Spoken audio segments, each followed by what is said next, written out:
तो कह रहे हैं कि ये जो आपने ये उन्होंने कहा है कि हमारी सैन्य शक्ति और साजो सामान के बारे में आपकी जानकारी अधूरी है, आपको हमारी विशाल और रणनीतिक क्षमताओं के बारे में कुछ भी नहीं पता।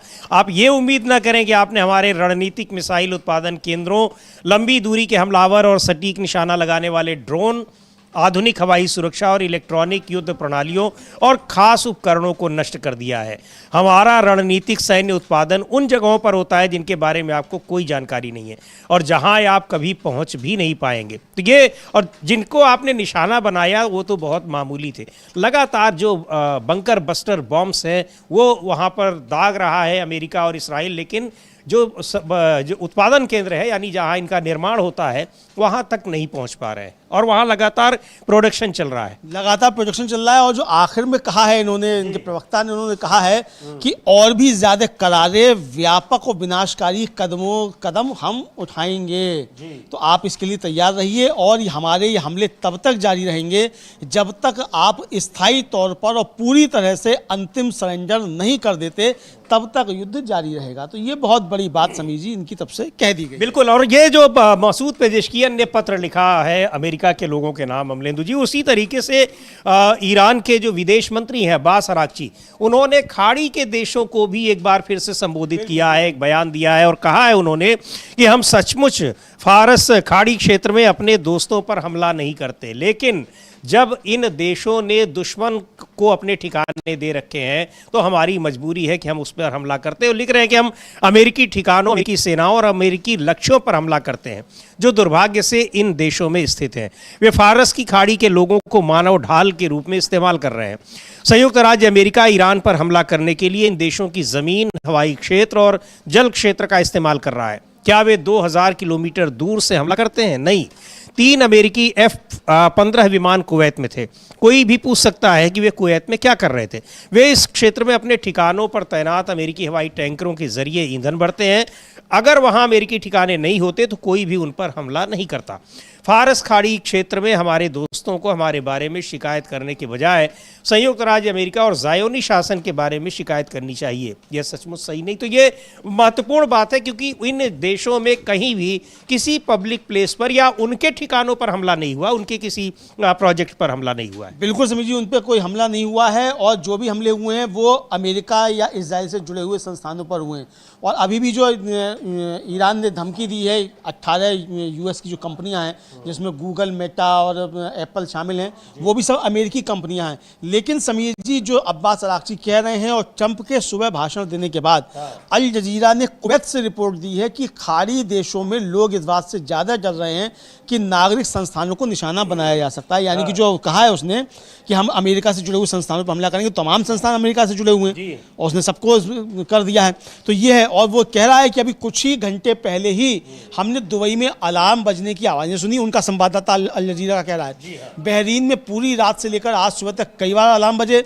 सऊदी अरब के रक्षा मंत्रालय ने बताया कि पिछले कुछ घंटों में उसकी सुरक्षा प्रणालियों ने 4 ड्रोन को रोक दिया। उसने पहले एक मिसाइल को भी रोकने की जानकारी दी। कुवैत इंटरनेशनल एयरपोर्ट पर कल 7वीं बार हमला हुआ। देर रात अधिकारियों ने बताया कि उन्होंने आग बुझा दी। खाड़ी देशों में इस तरह के हमले रोजाना हो रहे हैं। कुवैत में इस लड़ाई में दूसरे लोगों के शामिल होने को लेकर चिंता बढ़ती जा रही है, खासकर इराक में ईरान समर्थक गुटों के शामिल होने को लेकर, जिसकी सीमा कुवैत से लगती है। कुवैत में अधिकारियों से जो हमें बयान मिल रहे हैं, उन सभी में ईरान और उससे जुड़े हथियारबंद गुटों की तरफ से होने वाली आक्रामकता का जिक्र है। कुवैत नेशनल बैंक ने बताया कि उसने कल अपना मुख्यालय बंद कर दिया था। कर्मचारियों की सुरक्षा के एहतियाती उपाय के तौर पर यह आज भी बंद है। हम अभी यही देख रहे हैं, लोग इस बात से ज़्यादा डर रहे हैं कि नागरिक बुनियादी ढांचे या नागरिक संस्थानों को निशाना बनाया जा सकता है। कोई भी नहीं चाहता कि ये तनाव बढ़े, लोग चाहते हैं कि युद्ध जितनी जल्दी हो खत्म हो जाए। ये खाड़ी देशों में लोग चाह रहे हैं कि वहाँ पर ये लड़ाई जल्दी खत्म। और जो कहा था अमेरिका ने कि ईरान ने कि हम आपके अमेरिकी कंपनियों के जो ऑफिस है, दफ्तर हैं, उन जगहों पर भी हमला करेंगे। आज ये खबर आई है कि बहरीन में वहाँ अमेजॉन कंपनी के दफ्तर पर हमला किया है। तो ये सारी चीज़ें, जो डोनाल्ड ट्रंप की ये हताशा है, उसके पीछे ये सारे कारण हैं कि जगह जगह ईरान के हमले हो रहे हैं। और ईरान के साथ इसराइल और अमेरिकी ठिकानों पर हूती और हिजबुल्लाह का भी लगातार हमला हो रहा है। इधर एक बड़ी खबर ये आ रही है कि बहरीन में वहां आम जनता सड़कों पर उतर आई है इस लड़ाई के खिलाफ। और बहरीन ने जिस तरीके से अमेरिका को एक ठिकाना दिया है ईरान पर हमला करने के लिए। बिल्कुल समीर जी, पहले तो बहरीन में छोटे छोटे प्रदर्शन हो रहे थे, अब बड़े प्रदर्शन बना शुरू हो गए। मिडिल ईस्ट आई है, उसके के साथ जो है बहरीन की जानी मानी सामाजिक कार्यकर्ता हैं मरियम अल खवाजा, और उन्होंने जो बातचीत करी है। और पिछले कुछ हफ्तों में प्रदर्शनकारियों ने राजा का नाश हो, हे हमद तुम पर ईश्वर का अभिशाप हो, और हम कभी अपमानित नहीं होंगे जैसे नारे लगाए हैं।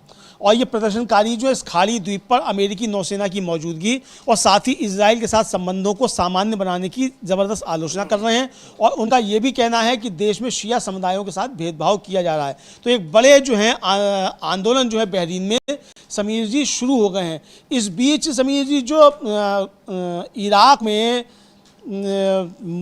इसका दूतावास है अमेरिका का, उसने अपने नागरिकों को कहा है कि भाई आप लोग वहाँ सतर्क हो जाइए, दूतावास से हट जाइए, चूँकि अब बड़े हमले जो हैं वो इराक में जो मिलिशिया है उसकी तरफ से होने वाले हैं, ये उसने कहा है समीर जी। और 24 घंटे के भीतर मिलिशिया हमलों की उसने चेतावनी दी है। उसने एक ट्वीट किया है, वो हम लोग दिखा भी सकते हैं कि उसने क्या ट्वीट किया। और समीर जी, ये आप बता सकते हैं कि उन्होंने जी बिल्कुल, तो ये कि वहाँ पर जो बगदाद में, इराक की राजधानी बगदाद में अमेरिकी दूतावास है, वहाँ पर हमला किया गया है। और ये इस हमले के बारे में जो जानकारी दी गई है कि ईरान से जुड़े मिलिशिया समूह अगले 24 से 48 घंटों में मध्य बगदाद में हमला करने की योजना बना सकते हैं। इसमें जो संभावित लक्ष्य हैं वो क्या, मतलब वो टारगेट किसको करेंगे? टारगेट करेंगे अमेरिकी नागरिकों, अमेरिकी जो व्यवसाय हैं उनको, विश्वविद्यालयों, राजनयिक सुविधाओं, ऊर्जा के बुनियादी ढांचे, होटल, हवाई अड्डों और अमेरिका से जुड़े माने जाने वाले अन्य स्थानों पर वो टारगेट करेंगे। और यहाँ उनको सूचीबद्ध किया गया है, बाकायदा उनकी लिस्टिंग की गई है। तो ये अब वो जिन जगहों पर भी खाड़ी के देशों में अमेरिकी ठिकाने हैं, उनकी कंपनियां हैं, जिन जगहों पर, जिन प्रोजेक्ट्स पर अमेरिकी निवेश है, उसका पैसा लगा हुआ है, वो उसके टारगेट पर है, सीधे सीधे। और कहा हुआ है, बार बार अपनी बात को दोहराया ही रहा है, बार दोहरा रहा है। और इधर जो कह रहा है अमेरिकी दूतावास, वो कह रहा है कि अमेरिकियों को अपहरण करने के लिए निशाना बनाया है मिलिशिया ने, और यूएस के नागरिकों को तत्काल इराक छोड़ देना चाहिए, ये कह रहा है। और इराक में लगातार जो है उनके दूतावास पे खूब हमले जो है वो हुए हैं। तो ये कह रहा है कि भाई आप तत्काल जो है यूएस के नागरिक जो हैं वो छोड़ दें। ये साफ तौर पर कह रहा है। बिल्कुल, वहां से कि अमेरिकी नागरिक और जो अमेरिकी कंपनियां हो, अब ये काफी हद तक तो वहां से जा भी चुके हैं, चूंकि ये चेतावनी पहले से ही जारी की जा रही है। लेकिन सैनिक कहां जाएंगे, उनको तो रहना पड़ेगा। इसके अलावा बहुत सारी चीज, अब हम लोगों ने कई दिन पहले ये सूचना दी थी और ये खबरें अमेरिका के ही अखबारों में, वॉल स्ट्रीट जर्नल में, वाशिंगटन पोस्ट में खबरें छपी हुई थी कि कैसे अमेरिकी सैनिक खाड़ी के देशों में जहां तैनात थे वहां से भागे भागे फिर रहे हैं, उन देशों में होटल ढूंढ रहे हैं, दूसरे देशों में जा रहे हैं। लेकिन चूंकि वो जगह है वहां पर जहां ये थे ठिकाने, सैन्य ठिकाने, वो रहने लायक बचे ही नहीं है। और उधर अगर इसराइल की बात करें तो वहां तो लाखों की संख्या में लोग देश छोड़कर ही जा रहे हैं, क्योंकि बंकर तक वहां सुरक्षित नहीं है। पिछले 1 महीने से ज्यादा हो गया लोग बंकरों में छिपे हैं और बंकर भी सुरक्षित नहीं है। सुरक्षित इसलिए नहीं है कि वो उन आम नागरिकों के लिए जो बंकर बने हुए हैं वहां सैनिकों को ठहराया जा रहा है। बिल्कुल समीर जी, ये इसको लेकर जो है वो काफ़ी ज़्यादा चिंता हो रही है और अब रूस ने खुलकर कह दिया है कि इसके दुष्परिणाम बहुत गंभीर होंगे।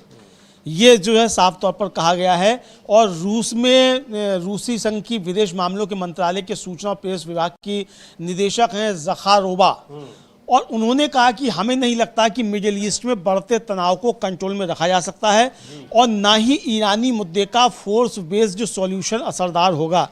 इसके नतीजे बहुत बुरे हो सकते हैं।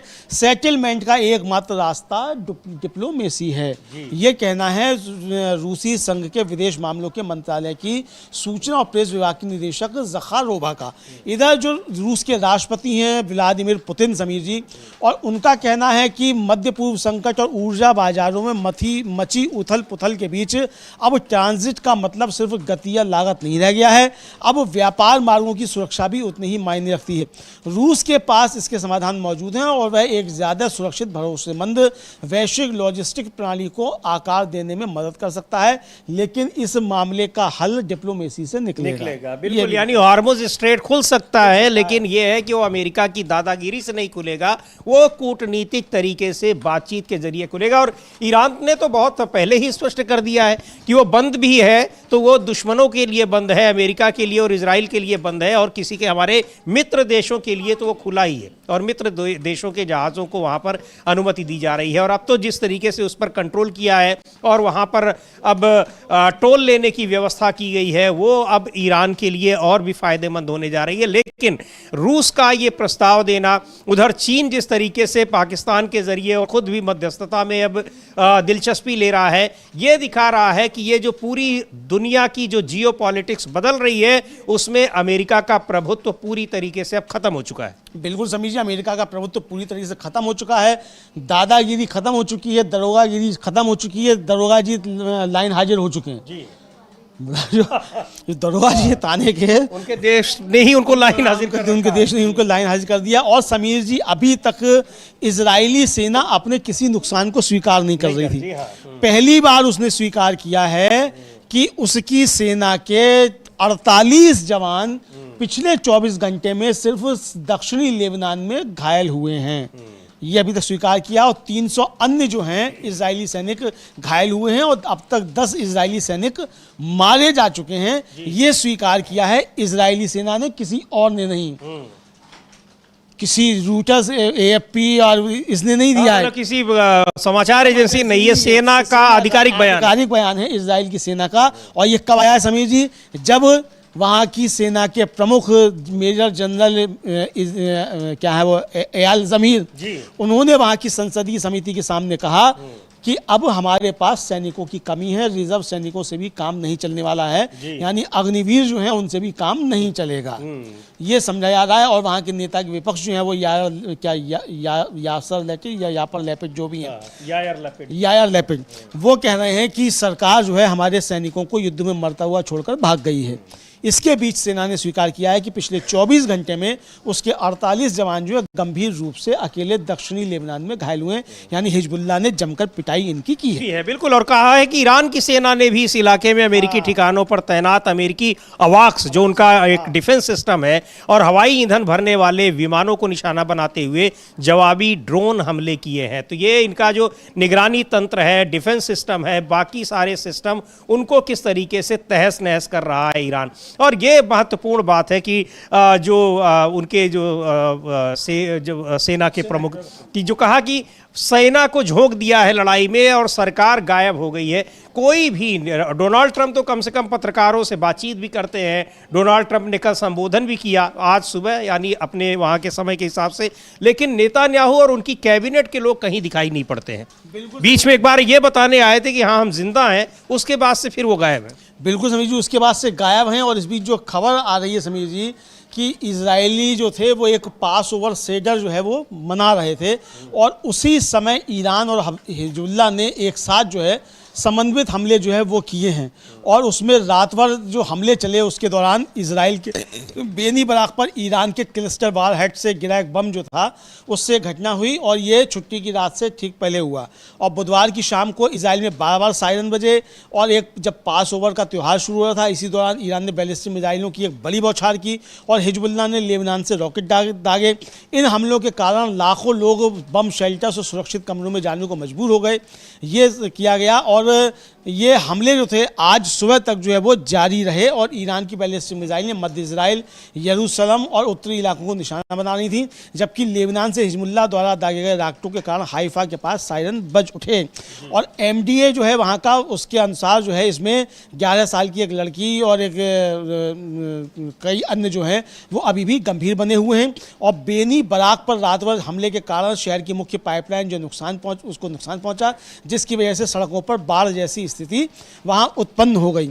और जो आईडीएफ का आकलन है तो मध्य इजराइल पर लगभग 10 बैलिस्टिक मिसाइलें जो हैं वो दागी गई हैं, ये उनका है। और इजराइल के सेना के अनुसार जो है ये अभी आगे बढ़ सकती है। जी बिल्कुल। और ये इधर एक और महत्वपूर्ण खबर ये है कि जैसे पूरे वैश्विक मोर्चे पर डोनाल्ड ट्रंप को बुरी तरीके से मात मिल रही है, उनको एक तरीके से झटका मिल रहा है। अभी वो ईरान की लड़ाई में उलझे हैं, लेकिन क्यूबा की भी बात चर्चा बार बार करते हैं कि उसको भी हम अपने आधिपत्य में लेने जा रहे हैं, और ईरान में अभी लड़ाई लड़ी रहे हैं। लेकिन क्यूबा के समर्थन में, क्यूबा की मदद के लिए यूरोपीय संघ आया है और कहा है कि हम हर तरीके से उसको मदद देंगे। जो यूरोपियन यूनियन ने कहा है कि क्यूबा की जनता के लिए 2 मिलियन यूरो की सहायता की घोषणा की है यूरोपियन यूनियन ने। बिल्कुल, यूरोपीय यूनियन ने 2 मिलियन यूरो की सहायता की घोषणा की, और घोषणा ही नहीं की, उसको सहायता भेजी भी है समीर जी। और इस साफ तौर पे कहा है कि हम क्यूबा के लोगों के साथ हम खड़े हुए हैं। सिर्फ सहायता भेजना तो समीर जी एक होता है कि सहायता भेज दियो, छुट्टी पा ली, चलो हमने सहायता भी भेज दिया, लेकिन उसके साथ वो खड़े हुए हैं। और जो कहना है उनका यूरोपीय यूनियन है, उसका कहना साफ तौर पर यही है कि क्यूबा के लोगों के मुश्किल समय में उनके साथ हम खड़े हैं। हम क्यूबा को अपनी मानवीय सहायता बढ़ा रहे हैं ताकि भोजन और सुरक्षित पेयजल पहुंचाने में मदद मिल सके, और मानवीय सहयोगियों को लॉजिस्टिक सहायता दी जा सके जो सबसे ज़्यादा ज़रूरतमंद लोगों तक तत्काल सहायता पहुँचा रहे हैं। और ये कहा गया है, उनके जो वक्तव्य उन्होंने जारी किया है कि यह फंडिंग इस साल के शुरुआत में कैरिबियन क्षेत्र के लिए क्षेत्रीय आवंटन के तौर पर पहले से मंजूर किए गए 4 मिलियन यूरो के अलावा है, जिसे मुख्य रूप से क्यूबा में बढ़ती ज़रूरतों को पूरा करने के लिए समर्पित किया गया था। यह पिछले साल तूफान मेलिसा के कारण द्वीप में भारी नुकसान के बाद दी गई सहायता के बाद आई है। और 2025 में क्यूबा में आपदा की तैयारी और आपातकालीन प्रतिक्रिया के लिए कुल $6 मिलियन जुटाए गए थे। और यूरोपीय यूनियन मुश्किल की इस घड़ी में क्यूबा के लोगों के साथ खड़ा है। ज़रूरतमंद 2 मिलियन लोगों तक जीवन बचाने वाली सहायता का प्रभाव रखने में ये हमारी मदद काम करेगी। तैयारी और संकट प्रबंधन आयुक्त हादजा लहबीब जो है यूनियन की, उन्होंने इसको लेकर कहा समीर जी। और इसके साथ साथ रूस का एक जहाज जो है वो क्यूबा पहुंच गया है ट्रंप की धमकियों के बीच में। और रूस की जो विदेश मंत्रालय की जो प्रवक्ता हैं, उन्होंने इसको लेकर कहा कि जो हम कहते हैं वो हम करते हैं। हमने कहा कि हम क्यूबा के साथ खड़े हैं, तो हमारा जहाज क्यूबा पहुंच गया है और हम अपने वादे पर कायम हैं कि हम क्यूबा की मदद के लिए हम खड़े हुए हैं और हम इसको मदद देते रहेंगे। ये उन्होंने साफ तौर पर कहा, और कहा कि हमने बार बार इस बात की पुष्टि की है कि अमेरिका के अभूतपूर्व दबाव और धमकियों के बीच हम क्यूबा का समर्थन करने के लिए तैयार हैं। मानवीय सहायता लेकर टैंकर अनातोली कोलोदकिन का हवाना पहुंचना इस बात का एक और प्रमाण है कि हमारा रुख अपरिवर्तित है। यानी अब आप क्यूबा में भी अगर डोनाल्ड ट्रंप कुछ करने जा रहे हैं तो वो सोच लें कि वहाँ रूस पहले से खड़ा है, यूरोपियन संघ वहाँ पहले से खड़ा है, यूरोपीय देश पहले से ही उसके समर्थन में खड़े हैं और अब अमेरिका वेनेजुएला नहीं बना पाएगा किसी भी देश को, ये वो समझ ले। तो बहुत महत्वपूर्ण ये खबरें हैं। इन सब के बीच जो ईरान की जो सेना है, रिवोल्यूशनरी गार्ड है, उसने कहा है कि ताज़ा हमलों में किसी एक जगह, खुफिया जगह पर बहुत सारे अमेरिकी सैनिकों ने शरण ले रखी थी, वहां भीषण हमला किया गया और 37 अमेरिकी सैनिकों को मार दिया गया। और वो जो सेना के प्रवक्ता है, उनका बयान भी आया है, सुन लेते हैं वो क्या कह रहे हैं।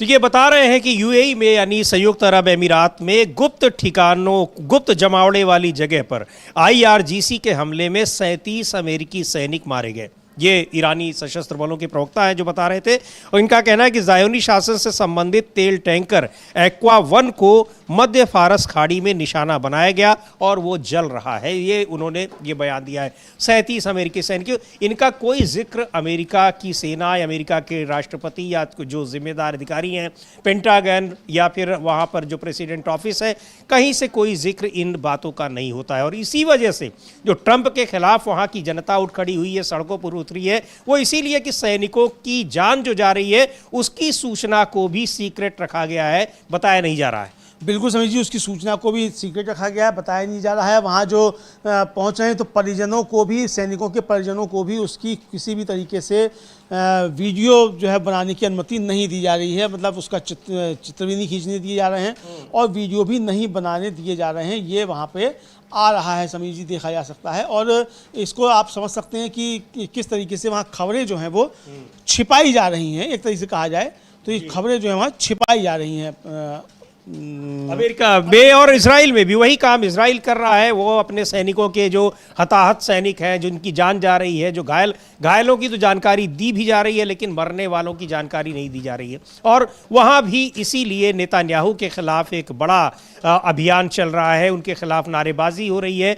जब भी समय मिल रहा है लोग निकल रहे हैं, चूँकि वहाँ तो पूरी जनता बंकरों में ही छिपी हुई है। बावजूद इसके कई बार वहाँ से भी प्रदर्शन की तस्वीरें आ रही हैं। बिल्कुल समीर जी, वहाँ से भी खूब प्रदर्शन की तस्वीरें आ रही हैं। और इजराइल में अब जो है जनता वो सड़कों पर जो है वो उतर रही है और नेतन्याहू के खिलाफ जो है वहाँ प्रदर्शन कर रही है।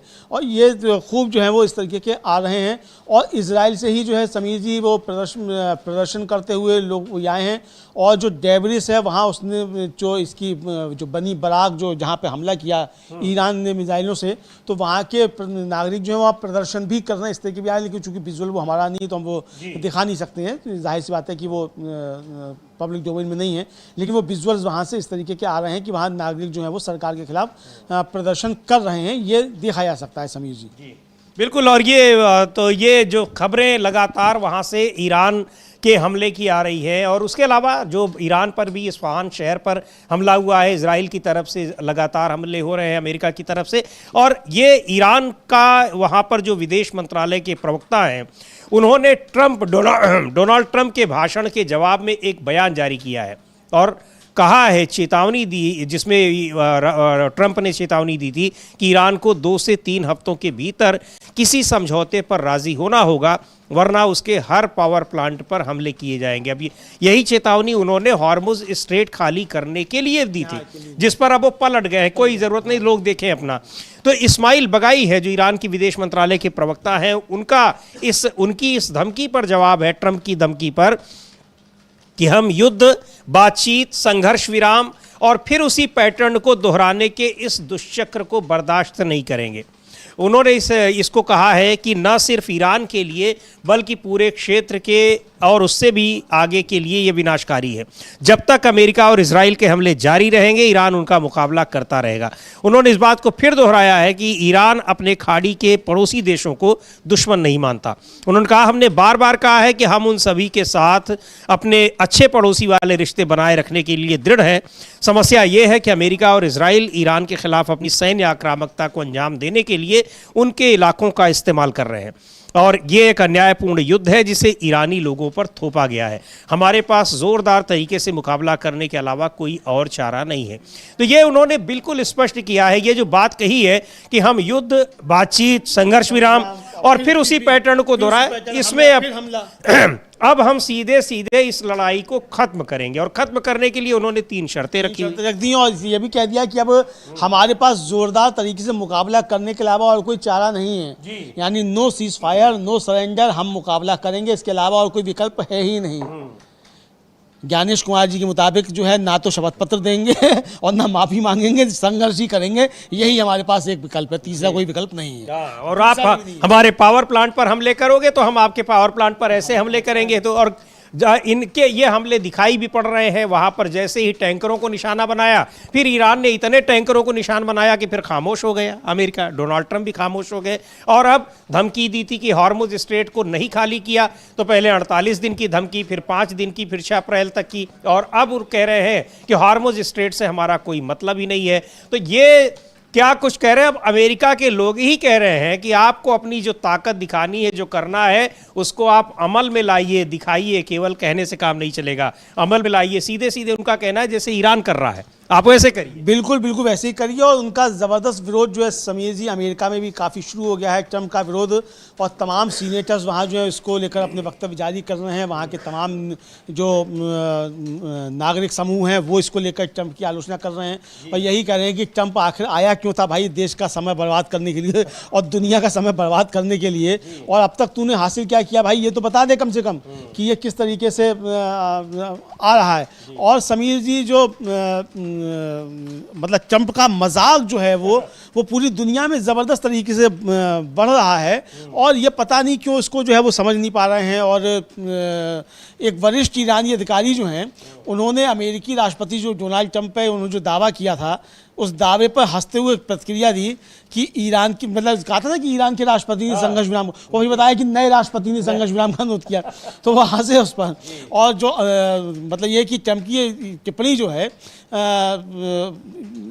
अब्बास अरागची ने जब धमकी दी थी तो उसके बाद आई थी कि ईरान के राष्ट्रपति ने हमसे कहा। अब ईरान के राष्ट्रपति ने आपसे कहा तो भाई आप क्यों नहीं कर रहे हैं? ईरान के राष्ट्रपति खुला पत्र जारी रख रहे हैं अमेरिकियों के लिए कि भाई संघर्ष करो और इसको रोको पागल को, कि पागल जो लड़ाई आपसे नहीं, इससे हमारी लड़ाई, तो ये साफ तौर पे कह रहे हैं। तो अब ये खुद को साबित कर रहे हैं ट्रंप साहब की हाँ वास्तव में वो मानसिक रूप से उनका मतलब संतुलन जो है बिगड़ चुका है। जी बिल्कुल। तो ये अब वहाँ पर अमेरिका और पूरी दुनिया में भी इस बात को लेकर बहुत सी चिंताएं हो रही हैं, बातें हो रही हैं। आज जो ट्रंप का ये भाषण आया वो लगभग 19-20 मिनट का, उसके बाद फिर ये चीज़ें और भी ज़्यादा हो गई हैं कि डोनाल्ड ट्रंप आखिर किस मनः स्थिति से गुजर रहे हैं। लेकिन उनके बाद ईरान ने जिस तरीके की धमकी दी है और हमले किए हैं, ईरान ने धमकी नहीं दी है, ईरान चेतावनी देता है और उसके बाद हमले करता है। अगर उस पर हमले होते तो आज उसने फिर 89वीं वेव हमलों की अपनी शुरू की है इसराइल पर और अमेरिकी ठिकानों पर। उधर हिजबुल्लाह और हूती